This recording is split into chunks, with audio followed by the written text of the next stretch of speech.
do plano de saúde que é líder de mercado. Contrate agora. WhatsApp 22 2720 0661. Unimed Campos. Há 35 anos, a escolha inteligente para o seu negócio. Está sendo implantado na Radimed o Gênios Mammografiologic, o maior avanço na detecção do câncer de mama. Você já pode agendar o seu exame. Radimed, sempre à frente. Referência também em mamografia. Baixe agora o aplicativo do Laboratório Plínio Bacelar e acompanhe os resultados dos exames.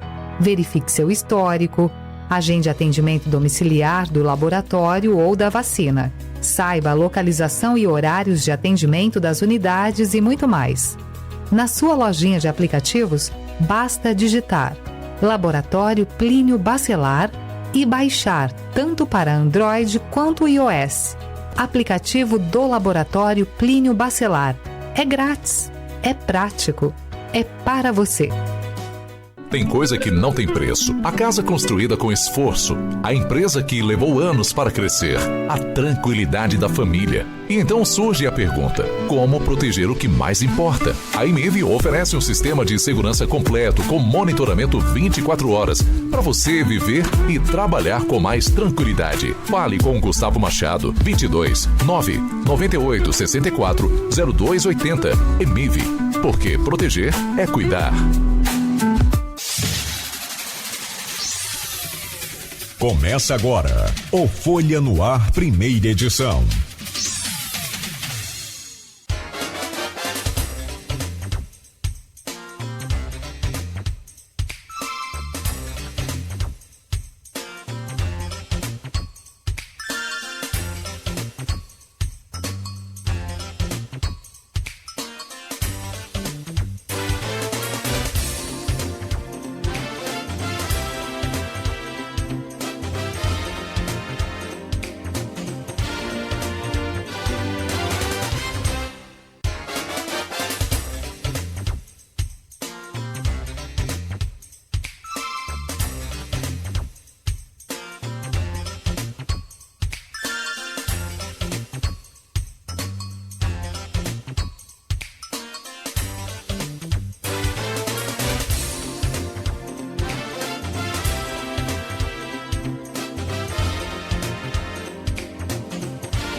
Quarta-feira, 10 de junho de 2026, começa agora pela Folha FM 98,3, emissora do Grupo Folha da Manhã de Comunicação, mais um Folha no Ar. Estamos ao vivo pelo Face, pelo YouTube também, você acompanha este programa nesses canais agora e disponível depois também para você assistir na melhor hora aí para você, assim como em podcast em todas as plataformas aí tocadoras de podcast.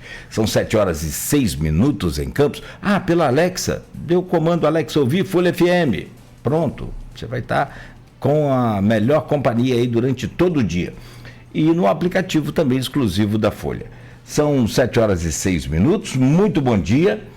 Eu sou Cláudio Nogueira, este é o Folha no Ar, sejam todos bem-vindos, vamos às principais informações e a gente começa com a previsão do tempo. Para Campos hoje, o Instituto Nacional de Meteorologia prevê mais aí um dia de tempo bom, de céu claro, mas de temperaturas baixas aqui para a região, mínima de 16, máxima de 28, agora faz 17 graus aqui no centro da cidade. No programa de hoje, com o jornalista Luísio Abreu Barbosa, vamos receber aqui uma figura extraordinária para a gente falar de um tema extremamente interessante, importante, atual e tudo mais, que é futebol. Vamos falar sobre futebol com o cientista Jefferson Ferreira do Nascimento, cientista político, professor do Instituto Federal de São Paulo e autor do livro Na Grande Área do Poder, o futebol além das 4 linhas, na Argentina e no Brasil. O futebol que costuma ser apresentado, né, professor, como uma paixão, entretenimento, espetáculo, enfim, né, um grande evento, mas será que é apenas isso? O que tem, né, para além dessas 4 linhas?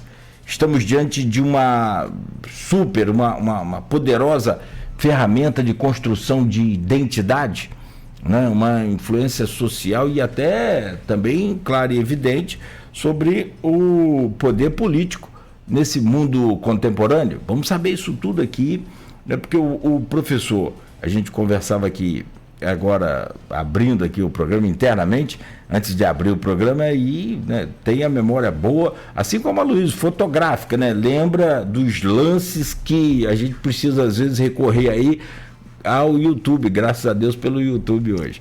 Mas vamos saber por que governos, líderes políticos, tanto da ditadura quanto da democracia, por que as campanhas políticas também sempre buscaram se aproximar do futebol, no caso do Brasil e vários países, mas principalmente do futebol, e aí falando de Brasil e Argentina, né? A paixão aqui é incomum.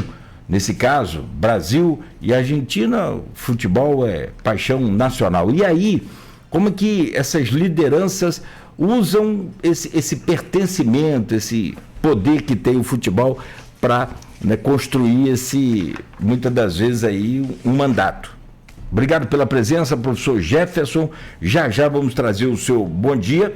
Vamos falar da correlação do futebol e política no Brasil, Argentina e no mundo, né, da perspectiva do Brasil de Neymar e da Argentina de Messi na Copa do Mundo. Bem que parece injusta essa comparação agora, né, com o Neymar, com o Messi, né, com tantas bolas de ouro aí, essa coisa toda. E por fim, vamos pedir também para que o senhor faça aí, com base nas pesquisas, uma projeção à eleição de presidente da República. É rápido para a gente rolar essa bola, literalmente, e começar esse bate-papo aqui, que tenho certeza vai ser muito bom, muito produtivo.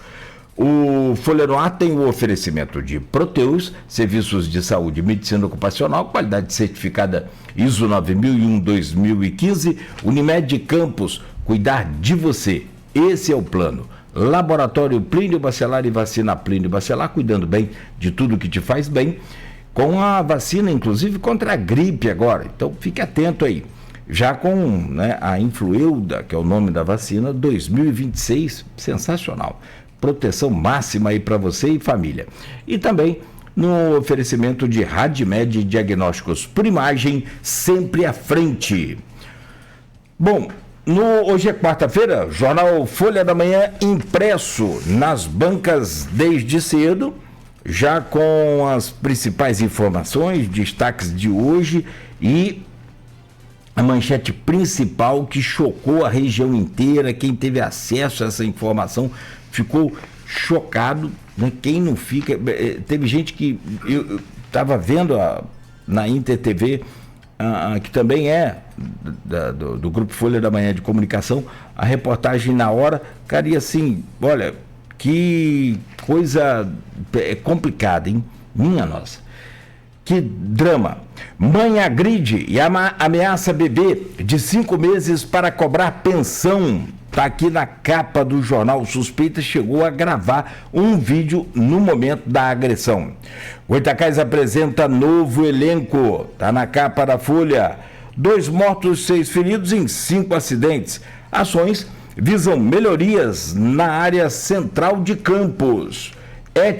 Donana começa a operar nesta quarta-feira. Rio de Janeiro anuncia mais de 540 vagas em concurso. E para fechar aqui as manchetes, Justiça dará sequência a processo do Preve Campos.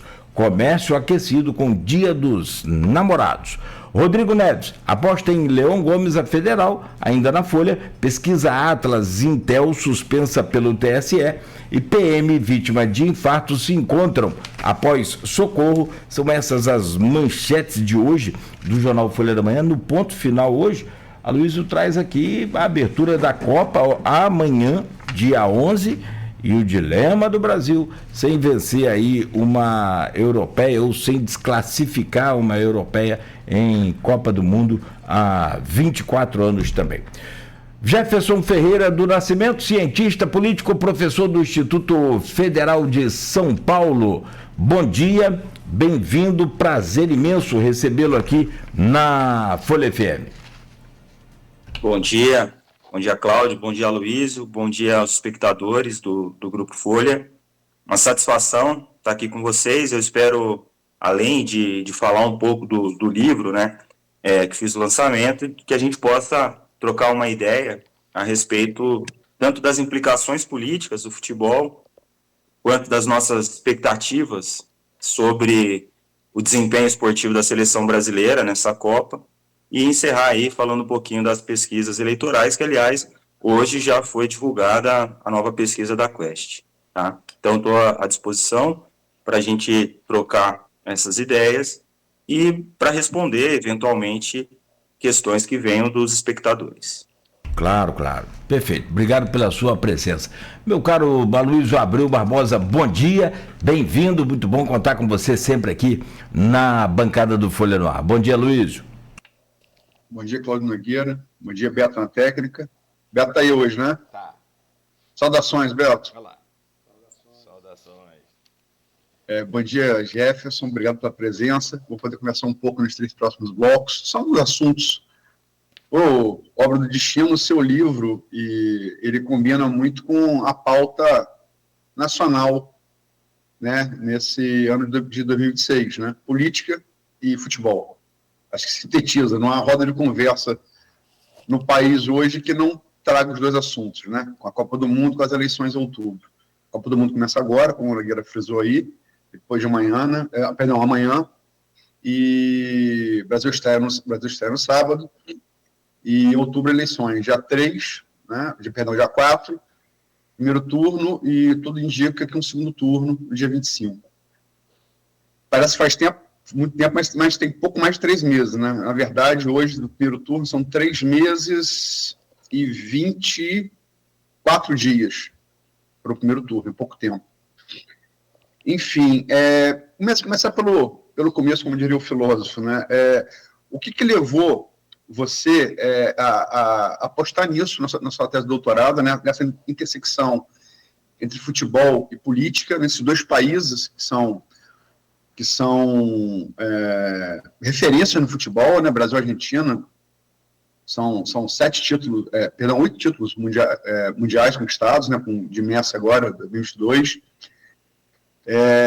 um domínio amplo na Libertadores, né? Dos futebol de clubes também, exportação de vários gêneros de futebol ao longo de décadas, né? E para a política, que também é um assunto palpitante aí, desde sempre, nesses dois países. O que te levou a apostar nessa intersecção para a tese de doutorado e, posteriormente, transformar isso em livro? Bom dia. Bom dia. Então, Aloysio, na verdade, a temática do futebol, ela acompanha a minha formação toda, né? Então, por exemplo, na graduação já, a minha iniciação científica foi fazendo pesquisa a respeito das torcidas organizadas e como o novo Estatuto do Torcedor, lá de 2003, impactaria, né, no comportamento das torcidas organizadas, né? Então, já fiz essa pesquisa. E no mestrado, a ideia era pesquisar especificamente a bancada da bola.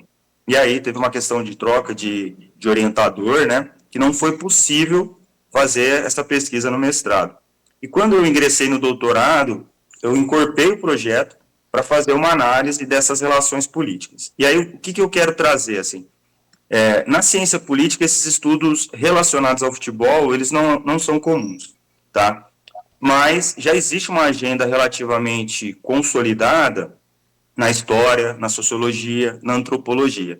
Então, meu objetivo no doutorado era trazer para a ciência política esse olhar, porque a relação entre futebol e política, ela está presente desde sempre, tá? Então, se a gente pegar, por exemplo, em 1922, o centenário da independência do Brasil, o Brasil faz um amistoso com a Argentina, né? E por influência de autoridades argentinas na época, eles, inclusive, chegaram a censurar alguns jogadores argentinos por uma vitória sobre um combinado paulista, né? Falou, pô, mas é o dia da independência, o futebol tem um sentido ali na época de festa cívica, né? Porque essa relação entre esporte já estava presente no início do futebol como uma questão de soft power, né? Então, ou seja, estados utilizavam as suas delegações, não só o futebol, mas também esportes olímpicos, para tentar criar uma boa imagem.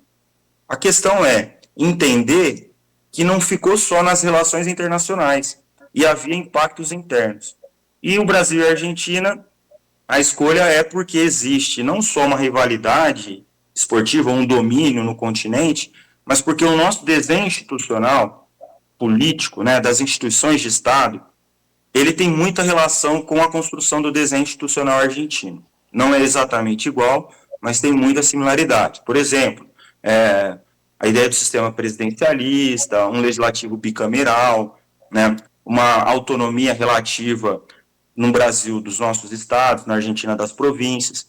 Então, a questão era entender o seguinte: como é que as instituições, as entidades do alto escalão do futebol conseguiram, nesses países, construir força suficiente para colocar os temas do futebol na agenda do Estado, né? Porque a relação entre futebol e política sempre teve, mas não necessariamente o Estado sempre foi um agente do futebol. Porque se a gente olhar para a Inglaterra, por exemplo, as questões principais do futebol foram resolvidas de modo privado, né? Então, olha, profissionalismo, a questão do clube-empresa, tudo isso resolvido há mais de 100 anos pela Liga, pelos clubes mesmo. Enquanto que no Brasil a gente vai ter, a todo momento, na Argentina também, uma busca pelo Estado para resolver questões. Então, como é que o futebol se torna um esporte profissional? É na era Vargas. Na Argentina, né, a gente vai ter ali, em 1931, né, na época de uma ditadura com o Uriburu, né, o presidente da época. Como é que a gente define a questão do clube-empresa? Começa a ter esse debate na Lei Zico, até chegar, né, depois de vários anos, aqui na Lei das SADs.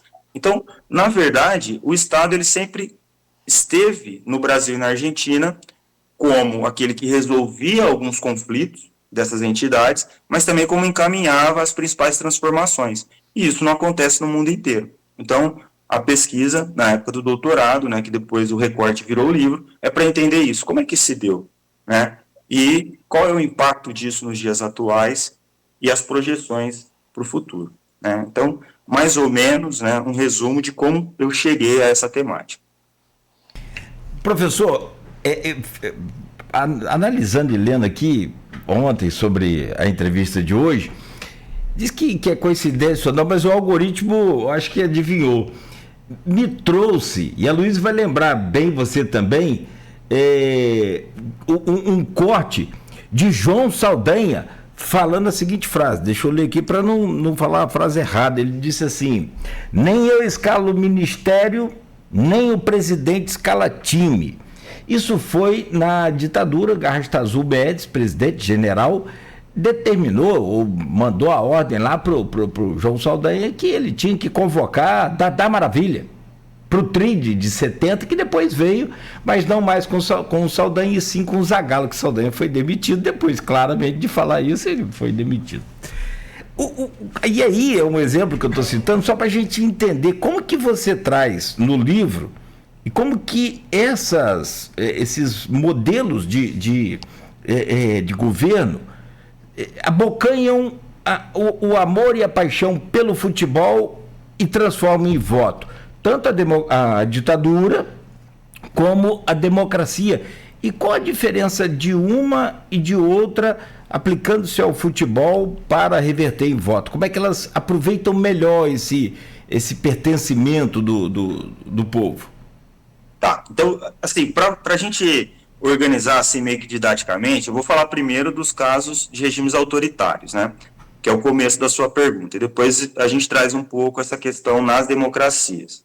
Bom, existe uma certa tendência, inclusive no passado, né, de pesquisadores, de afirmar o seguinte: bom, os regimes autoritários, eles capturaram o futebol, e aí, portanto, eles podem instrumentalizar.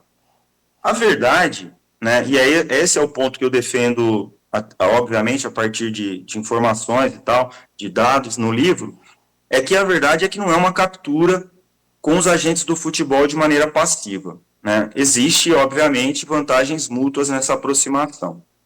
Então, esse evento do Saldanha, ele é muito interessante porque ele começa muito antes. A gente tem o golpe em 1964, né?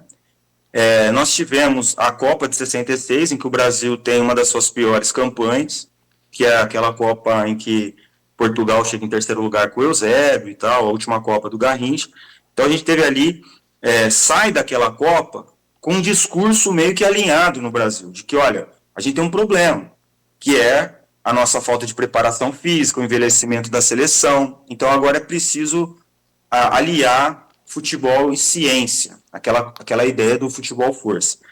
E foi criado ali, por imposição do regime militar, a COSENA, que era a Comissão Selecionadora Nacional. Então você tinha um conjunto de profissionais que fazia a avaliação de desempenho de vários atletas e ia selecionando. Então, muitas vezes convocava-se 40 jogadores, fazia-se mais de uma seleção. E acontece que a COSENA não deu resultado, né? E aí, em função de não dar resultado, quando chega em 69, o regime militar entende que havia o risco do Brasil não se classificar e permite que o João Avelange, na época o presidente da CBD, tomasse a decisão. E aí ele vai pegar o João Saldanha, que estava vindo muito bem no Botafogo do Rio, para ser o técnico da seleção.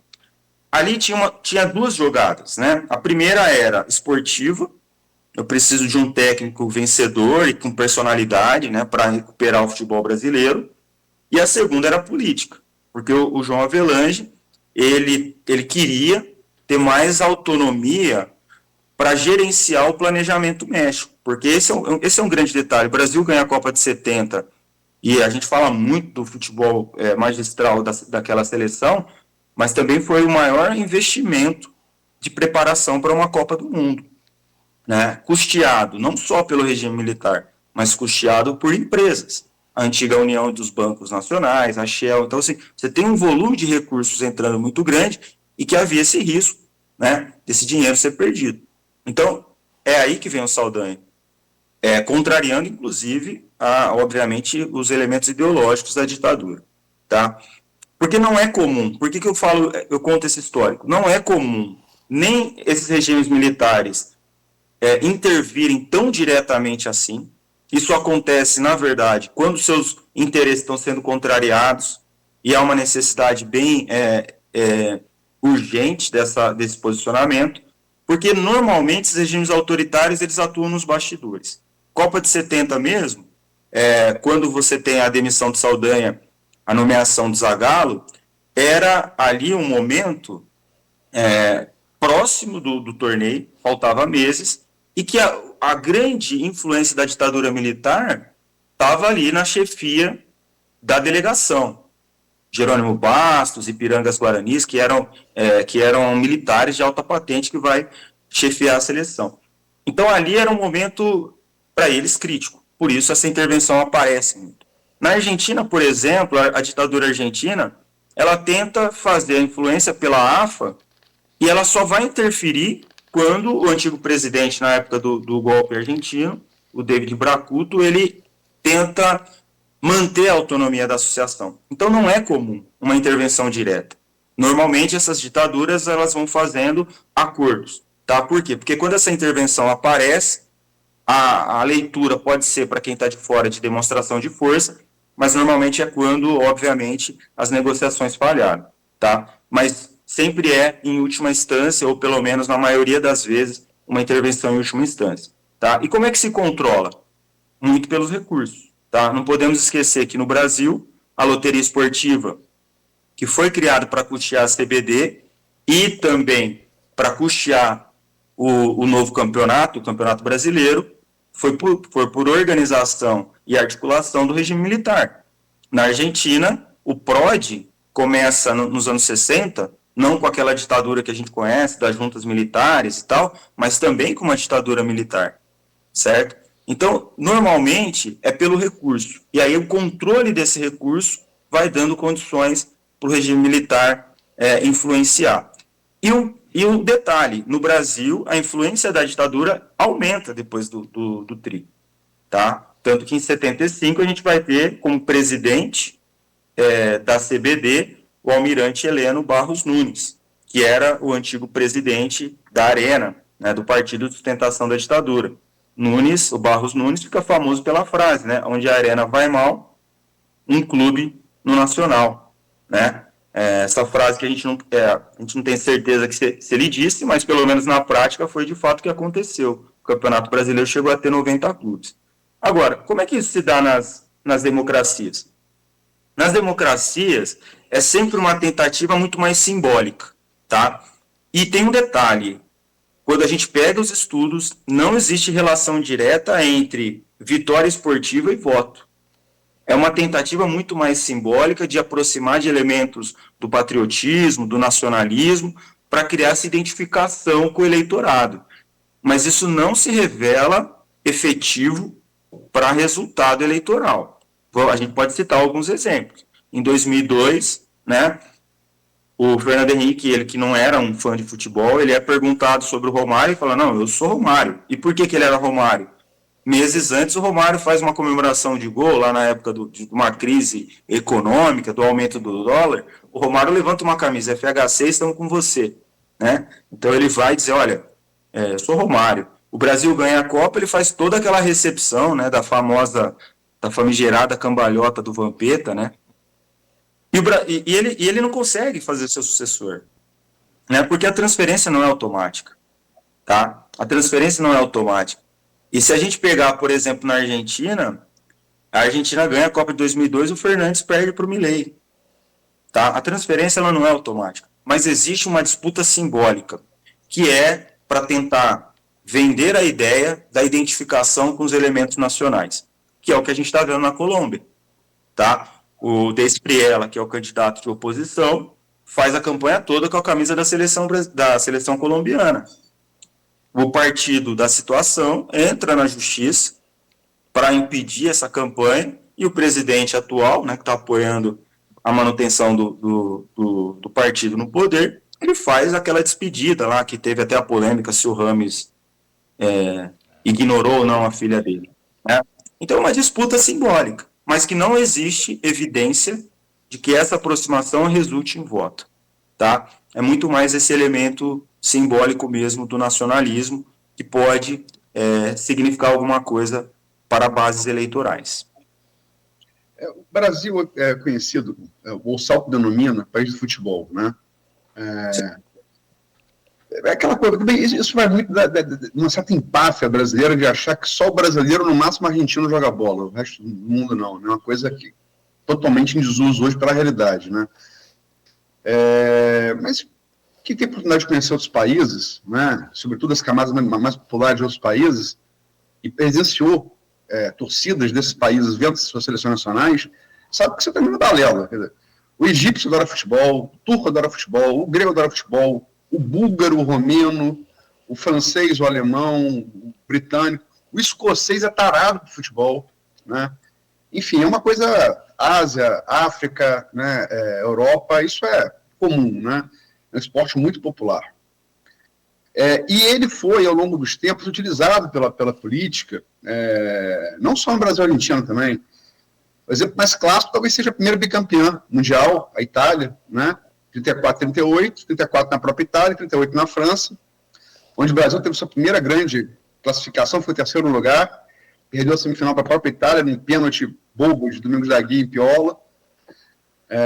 Enfim, mas teve o artilheiro da competição, que não jogou aquele jogo, Leônidas, do Flamengo, Diamante Negro. O apelido nasce daí, né? É Diamante Noir, a imprensa francesa alcunha ele, e tem até hoje chocolate. Aquela seleção de José Meazza, hoje o nome de estádio, fazia saudação fascista no hino italiano. A Olimpíada, que tem também futebol, quer dizer, a maior propagandista do regime nazista, Leni Riefenstahl, uma grande cineasta, apesar da ideologia que serviu, mas cujos aspectos técnicos de inovação são inegáveis para o cinema. Ela tem dois filmes, basicamente: Triunfo da Vontade, que é a aprovação das leis raciais em Nuremberg. Não por acaso o julgamento dos nazistas depois vai ser em Nuremberg, com a derrota, né? É simbólico também. E Olímpia, que é a Olimpíada de 36 em Berlim, né? Onde Hitler foi destronado pelo Jesse Owens, né? 4 medalhas de ouro negro diante dele. E no salto à distância tinha o Fritz Lang, que competia, era campeão europeu, foi uma competição muito acirrada. Isso está presente desde sempre. Isso está presente hoje, para trazer para a nossa realidade, né? Nós temos a seleção Senegal sofreu uma revista indecorosa da migração estadunidense, né?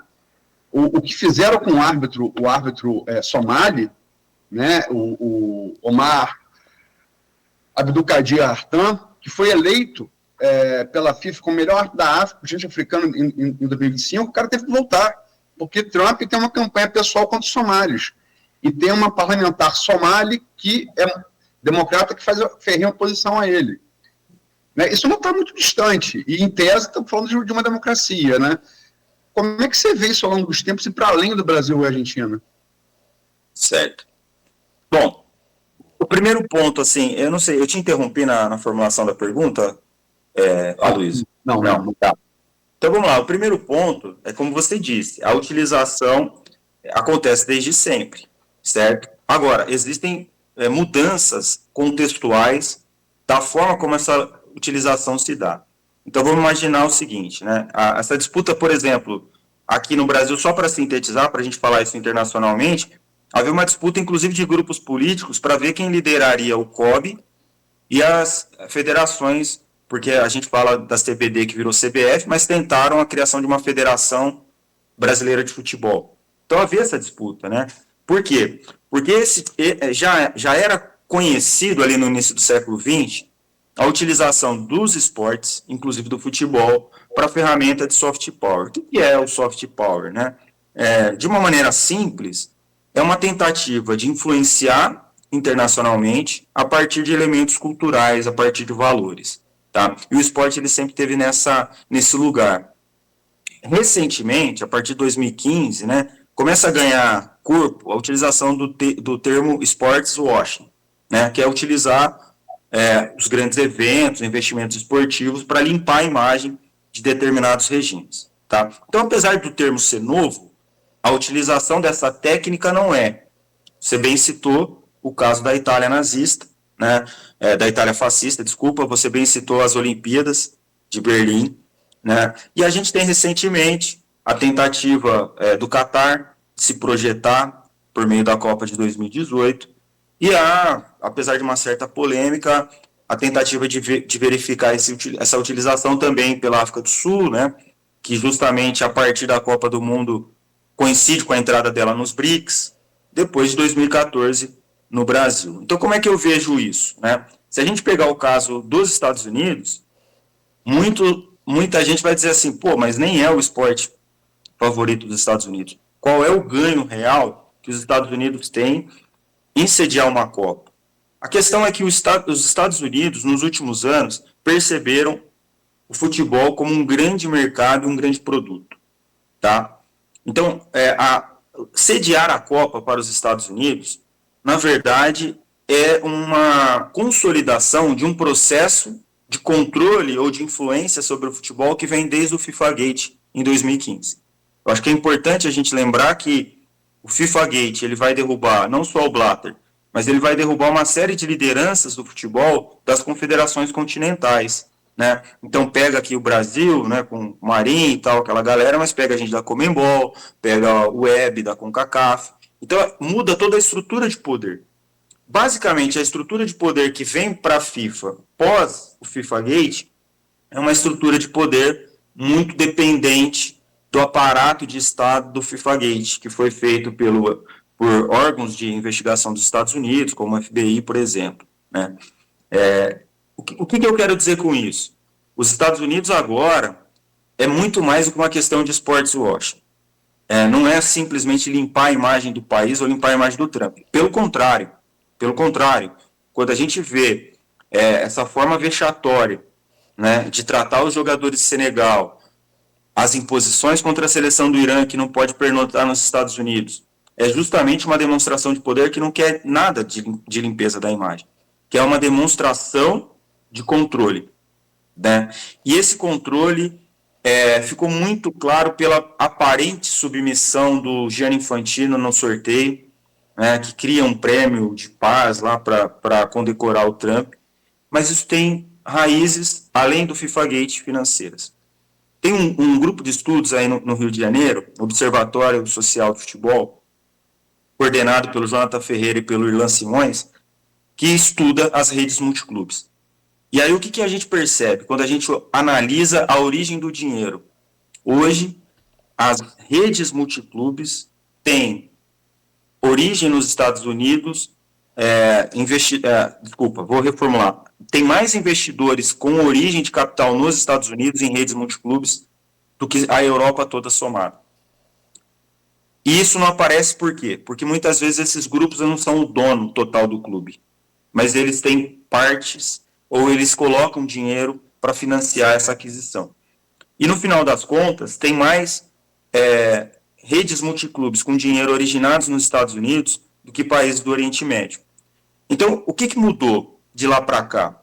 Mudou o tamanho do mercado e a concepção do futebol como produto. E aí, muitas vezes, a gente vai ver a aliança dessas duas coisas. Eu quero acessar esse esporte que gera um mercado bilionário e quero criar uma imagem. Agora, no caso do Trump, me parece muito bem claro que ele quer marcar uma posição, e uma posição internacional. Até pela queda da aprovação do Trump, ele tem concentrado muito mais esforços em fazer acenos internacionais de demonstração de poder do que propriamente medidas internas, né? Ele tem tentado, inclusive, agitar a sua base ideológica a partir dessas movimentações internacionais. Então, em uma palavra, assim, quer dizer, em uma frase, para a gente resumir, a utilização do esporte, qualquer que seja lá as Olimpíadas de Inverno no Azerbaijão em 2015 ou em Sochi, na Rússia, em 2018, ela pode ajudar a criar uma imagem de um determinado país ou de determinado grupo político. Mas o que me parece que nos Estados Unidos, além dessa possibilidade, que é uma possibilidade mais secundária, tem uma afirmação do poder, como se dissesse quem paga a conta, né? E isso está ficando muito claro, porque basicamente a FIFA ela tem sido exposta, né? Porque a FIFA sempre fez política e queria fazer de uma maneira a parecer neutra, e ela não consegue mais ocupar esse lugar da neutralidade por tudo que aconteceu, inclusive pré-Copa, né? Eu suspendo a Rússia porque invade a Ucrânia, mas eu não suspendo os Estados Unidos, né, que participa da guerra do Irã. Então existem aí elementos que obrigaram a FIFA a revelar sua face política. E pior, numa situação de submissão. né? O que é bem ruim, inclusive, para a Federação Internacional do Futebol, tá? Porque essa discussão da utilização do esporte, quer dizer, você tem notícias que na Olimpíada de Berlim 36, por exemplo, quer dizer, o regime nazista não estava tão claramente posto na sua proposta, sobretudo de extermínio de raças que julgaram inferiores. E você tem várias notícias de época, de jornalistas, que diziam que, para os olhos dos jornalistas, a Alemanha nazista, sobretudo Goebbels, que era o ministro de propaganda, tentava disfarçar o racismo da Alemanha nazista. Que veio se revelar uma ditadura, né? Embora eleita inicialmente pelo voto popular. Trump não há tentativa nenhuma de mascarar isso. Isso está posto. Né? É menos constrangimento que os nazistas tiveram, de fato, né? E o caso do Irã que se colocou, quer dizer, o Irã está em Tijuana, porque não pode dormir no país. Tijuana é uma cidade de fronteira ali, do México com o Texas, Estados Unidos, né? E essa coisa do soft power, do poder de lavagem do futebol, né? Lavar determinadas coisas, quer dizer, também não é novidade nos Estados Unidos. Henry Kissinger foi um dos principais entusiastas do Cosmos, de levar Pelé, Beckenbauer para os Estados Unidos, que já via, né? Kissinger pode ser acusado de tudo, mesmo não ter uma baita visão geopolítica muito à frente, né? Ele via isso, né? Mas eu sei que o Nogueira quer fazer uma pergunta, está chegando ao final do bloco. Eu vou perguntar uma pergunta ótima. Eu vou fazer uma pergunta mais prática, até porque eu quero saber, né? Como é que a gente faz para adquirir o seu livro? Boa. Bom, então vamos lá. Esse livro ele está à disposição na editora Ludopédio, tá? Então, pelo site da editora Ludopédio é possível adquirir o livro, tá? Inclusive, como a seleção brasileira estreia dia 13, a editora colocou 13% de desconto até a estreia do Brasil, né? Então, é possível adquiri-lo com desconto até a estreia do Brasil, ok? E um comentário importante, você citou o Henry Kissinger, ele foi um dos caras que representou os Estados Unidos no apoio à Copa do Mundo de 1978 na Argentina. Isso é muito importante que você fale da Alemanha tentar transmitir uma sensação de normalidade, porque foi exatamente o que a Argentina tentou, né? Inclusive, para quem gosta, aí tem no YouTube um documentário feito pela própria organização da Copa de 78, que é La Fiesta de Todos, tá? Então tem no YouTube. Qual foi a grande sacada desse documentário? Mostrar a participação do público argentino, mostrar que inclusive as mulheres estavam tendo acesso aos estádios, né? Para vender essa sensação de normalidade. E justamente é o oposto do que acontece com o Trump, tá? Porque usar esses eventos e qualquer esporte como mecanismo de soft power pode ter efeito contrário. No Brasil teve efeito contrário, né? Porque ao invés de ser soft power, foi soft disempowerment. O Brasil ali foi exposto pelos atrasos, pelas manifestações, né, contrárias ao evento. Agora, o que o Trump quer fazer, ele não faz nenhum esforço. Não é uma ferramenta de soft power, mas de afirmação do poder, né? E aí a FIFA tem poucos mecanismos para reagir, porque quem pagou a conta vem ali dos Estados Unidos. Não à toa o Mundial de Clubes, lá o tal do Super Mundial de Clubes também foi lá, certo? Mas assim, muito obrigado, né, pela possibilidade. O livro está na Ludopédio com 13% de desconto até a estreia do Brasil, né, que a gente vai estrear no dia que o Zagallo, no número que o Zagallo adorava. Quem sabe seja um bom sinal. Boa. Aqui, só para fechar, curta também e direta. Se o futebol não dá os votos que os políticos buscam, como a gente discutiu aqui, exemplo que você citou de FHC e do próprio Milei na Argentina, por que os políticos continuam usando o futebol como uma cortina de fumaça para mostrar que tem outras atrações, enquanto isso, como dizia lá aquele ex-ministro, vai passando a boiada? Não, eventos como esse sempre atraem muita atenção da opinião pública e pode ser utilizado esse contexto para aprovação de medidas.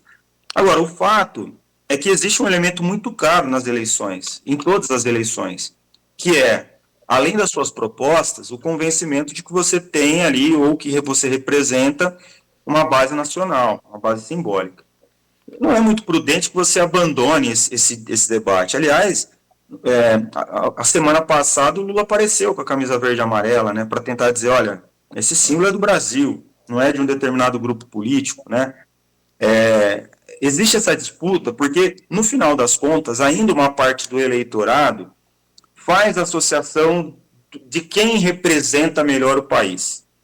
Isso não decidiu a eleição em função exclusivamente dos resultados esportivos. Então, você não pode abrir mão, especialmente pelo fato de que nós estamos caminhando por um conjunto de eleições cuja diferença é muito pequena. Já foi em 2022, tende a ser novamente, agora em 2026, e o que a gente tem visto nos nossos vizinhos é um acirramento da polarização. Então, a gente tem uma eleição muito equilibrada na Colômbia, e no Peru, a eleição foi domingo. Até agora a gente não tem um vencedor, porque a diferença está ali entre 20 e 30 mil votos, né, entre direita e esquerda. Então, no final das contas, você não pode abrir mão de nenhum elemento de comunicação com o grande público, tá? E para o Brasil esse ano, entra também essa ideia de, olha, quem representa melhor o Brasil e quem defende a soberania.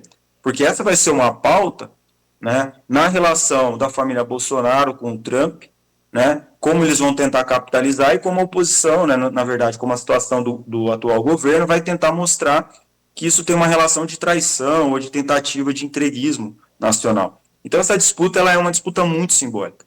Ok? A gente teve o antigo presidente, o Jair Bolsonaro, ele usava diversas camisas, mas aquilo ali, as diversas camisas de clubes, era uma tentativa de mostrar, olha, eu sou alguém do povo, como vocês, que gosta de futebol, que toma um café no copo americano, né, que come, que toma um café da manhã com leite condensado. Então era uma tentativa de identificação, e que funcionou. A base bolsonarista é uma base muito consolidada. Tá? Agora, decide a eleição? Não. Né, porque o universo dos eleitores é muito maior do que aquele universo de quem consegue ou quem gosta de associar aos esportes essa identificação. Tá? Agora, não é desprezível, tá? Não é decisivo, mas é importante, especialmente num cenário de maior equilíbrio eleitoral. Eu posso fazer uma lembrança para reafirmar esse poder simbólico? Sim, sim. O Brasil é escolhido como sede da Copa do Mundo 2014, em outubro de 2007. E o Rio é escolhido como cidade para sediar a Olimpíada de 2016 em outubro de 2009. Não por acaso estamos falando, segundo as pesquisas, do ápice da popularidade de Lula. Exato. E não por acaso a Copa do Mundo 2014 talvez simbolize o turning point de Dilma, que vai levar a lua de mel popular, um PT que vai levar até o processo de impeachment, né? Também não é coincidência que o 7-1 virou até resposta da Embaixada de Israel sobre o Brasil, quando o Brasil quis palpitar sobre as relações de Israel-Palestina. Dilma falou que era vergonhoso, que o embaixador, o premier, ministro das Relações Exteriores de Israel, falou que vergonhoso era perder de 7-1 para a Alemanha. Então, é bastante simbólico, né? Os dois eventos, né? Sim, bastante simbólico. E olha só, né? Não é uma resposta banal do ministro de Israel, porque ele está tentando dizer assim, bom, se vocês são o país do futebol e tomam de 7 em casa, isso é vexatório, né? Que vocês perderam nos seus domínios no esporte que você disse é a especialidade, né? Então aquilo é tentar ferir, de certa forma, essa autoestima nacional, né? Aquilo que povoa o imaginário coletivo. Então, de fato, quando você fala muito bem ali o ápice da popularidade, o Rio de Janeiro foi escolhido em detrimento de Chicago. E quem era o representante da candidatura de Chicago era o Barack Obama.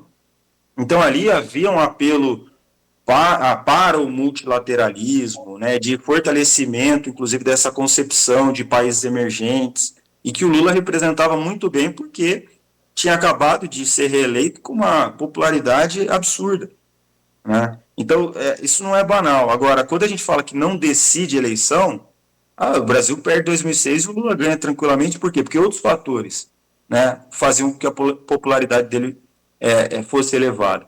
Agora, nesse contexto de muita divisão, qualquer tipo de comunicação que você faz com os eleitores é significativo, tá? Qualquer.